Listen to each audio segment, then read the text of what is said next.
ஸ்ரீ பிரம்மாண்ட புராணம் 3ஆம் அத்தியாயம் 4 யுகங்கள். சத்திய யுகம் என்றழைக்கப்படும் கிருத்த யுகம், திரேதா யுகம், துவாபர யுகம், கலியுகம் என யுகங்கள் 4 ஆகும். இந்நான்கு யுகங்களையும் சேர்த்து மகா யுகம் என்பர். கட்டை விரலில் இருந்து சிறுவிரல் வரை உள்ள நீளம் ஒரு விதஸ்தியாகும். இதன் நீளம் 12 அங்குலத்திற்கு சமமானதாகும். அங்குலிகள் ஒரு ரத்னியாகும். 20 ரத்னிகள் ஒரு தனுவாகும். 8000 தனுக்கள் ஒரு யோஜனையாகும்.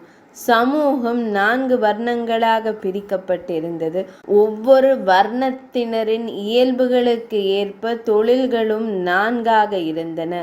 ஆரம்பத்தில் மக்கள் உணவுக்காக பிரம்மதேவரை துதி செய்ய அவர் தானியங்களையும் மிருகங்களையும் தோற்றுவித்தார். பிருத்து மன்னன் பூமியிலிருந்து பாலை கறந்தெடுத்தார்.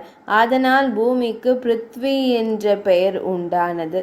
வர்ணாசிரமத்தின்படி 4 வர்ணத்தினரை பிரம்மதேவர் உருவாக்கி அவர்கள் 4 வகையான கோட்பாடுகளை கைக்கொள்ள வேண்டும் என்று கூறி அதை பிரம்மச்சரியம், கிரகஸ்தம், வானப்பிரஸ்தம், சந்நியாசம் என பிரித்து இவற்றை பின்பற்ற வேண்டும் என்றும் பிரம்மதேவர் கட்டளையிட்டார்.